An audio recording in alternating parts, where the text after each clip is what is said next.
बोलिए। खेल क्षेत्र से संबंधित कुछ लोग आए हुए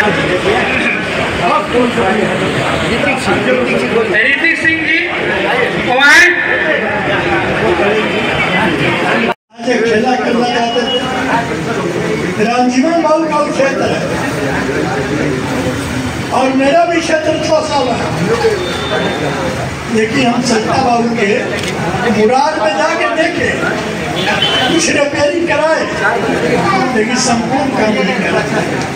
मेरा प्रोग्राम था कि उनके पहले आप 2 मिनट हमको समय देते और रामजीवन बाबू से इस मंच पर हाँ कहवा देगा, आप लोग दिया ही नहीं मंच। चलिए, जो होता है सब ठीक होता है, लेकिन एक बात और है, आप जो भी स्वामी विवेकानंद समाज कल्याण संस्था के पदाधिकारी हैं, आप हमसे संपर्क करें।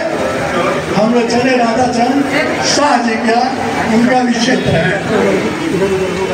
परम आदरणीय स्वामी विवेकानंद समाज के संस्थान के अध्यक्षा अनिता सिन्हा जी, स्टेट के ये मानव तो उठे नहीं। भाई जी, आप सुनिए, केवल होते हुए वो एक प्रोफेसर विद्वान होते हुए उन्होंने संचालन किया समाज में। बिहार विधान परिषद के और विधानसभा के सामान्य सभापति बने। वो साधारण बात नहीं है। उस सदन में जो लोग जाते हैं सभी लोग भी छोकरा है। एक आदमी ऐसा नहीं है जिसको काट कर नहीं आता। वो सजता बाबू मुरार गांव के रहने वाले हैं, प्रखंड चौगाई है। हम अनेकों बार भागा है, जब हम सदस्य थे तो अनेकों बार मेरी बड़ी श्रद्धा थी, लेकिन जनता के चक्कर में आके हम कुछ कर नहीं पाए। उनका स्टैचू बनवाना चाहते थे, उस भवन को तोड़ के, उस लाइब्रेरी को तोड़ के हम चाहते थे ये बहुत तरीका से बने और भलाई था। कम से कम चौगाई प्रखंड के बच्चे आके वहाँ शिक्षा दीक्षा को लेते। बुरापुर के नजदीक पड़ता है, बुरापुर प्रखंड के लोग आते जाते, वहाँ से केचर है, वो नजदीक है, वहाँ के भी लोग आता। नवनगर वहाँ भी नजदीक है, वहाँ भी लोग आते। आज मैं आप सबों को, जो लोग उपस्थित हैं और जो लोग प्रदीप भाई, अनिता जी, प्रदेश के अध्यक्ष जी, सम्मानित सभी भैया बहन बेटियों को मैं अपने तरफ से स्वागत करता हूँ और बधाई देता हूँ कि आप इस क्रिकेट के जमीन पर आज भी सत्ता बाबू को आप लोग जिंदा रखा है, इसके लिए आपको बहुत बहुत बधाई। और मुझे लगता है इन महारथियों का समय नहीं मिलेगा।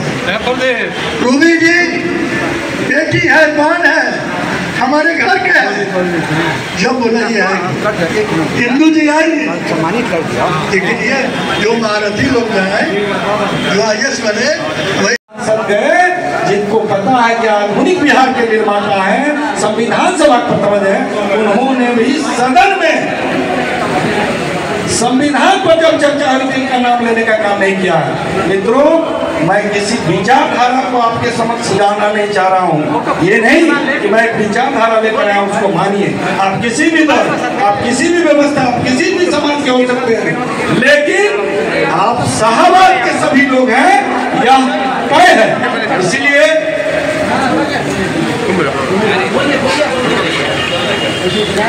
होगा कि यह जिम्मेदारी सिर्फ सरकार की नहीं है, यह जिम्मेदारी हमारी भी है।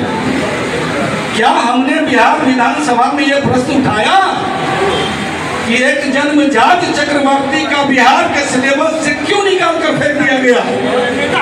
वह सिर्फ शाहाबाद के संबंध का विषय नहीं है। इसलिए आज यह संकल्प लीजिए कि शाहाबाद का बच्चा बच्चा यह संकल्प ले कि इनके इतिहास को पहले बिहार के बीटीसी के सिलेबस में सरकार को लाना होगा। इस बार जो यहाँ विधानसभा में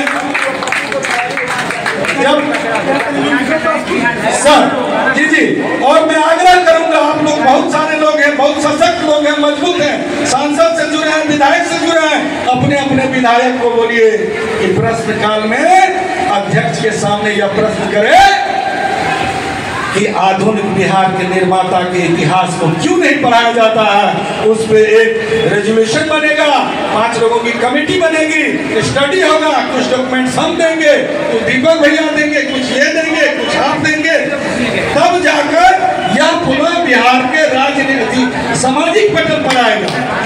दूसरी बात मित्रों, जो बिहार बनाया उसको भारत रत्न मिलना चाहिए कि नहीं मिलना चाहिए? हाथ उठाइए। बहुत कम लोग हाथ उठाए हैं। सईदा बाबू को भारत रत्न मिलना चाहिए कि नहीं मिलना चाहिए? बिहार में जो सरकारी विद्यालय में बच्चा मैट्रिक पास करता है, गरीबों का बच्चा, उस सर्टिफिकेट पर जहां से आता है वह आपके सईदा बाबू का ही आवास हुआ करता था। और उस मैट्रिक के सर्टिफिकेट जो लाता है और उसी वो बच्चा जो मैट्रिक करता है, उनके इतिहास को बिहार में नहीं पढ़ाया जाता है, लेकिन उसके आवाज सरकारी विद्यालय का मैट्रिकुलेशन के बच्चा के पास आता है। तो बहुत सारी ऐसी चुनौतियां हैं, बहुत सारी हैं करने को। अब मंच में चूंकि जो सभी लोग हैं, मैं स्वागत करता हूँ। सुमन भैया हैं, बहुत लैंग्वेज है, मैं उनका स्वागत करना चाहता हूँ। हमारे मित्र आशुतोष पांडे जी पीछे बैठे हुए हैं, हमारे साथ चल के शास्त्री जी आए हैं, और भी जो लोग हैं, विनय भैया, दीपक भैया, और इन्हीं शब्दों के साथ मैं अपनी वाणी को विराम देना चाहता हूँ। एक बार आप लोगों को ताकत लगाकर यह संकल्प लेकर बोलना होगा कि सईदानंद सिन्हा जी को भारत रत्न देना होगा, देना होगा। सईदानंद सिन्हा को भारत रत्न देना होगा, सईदानंद सिन्हा को भारत रत्न। इन्हीं शब्दों के साथ मैं अपनी वाणी को विराम देता हूँ।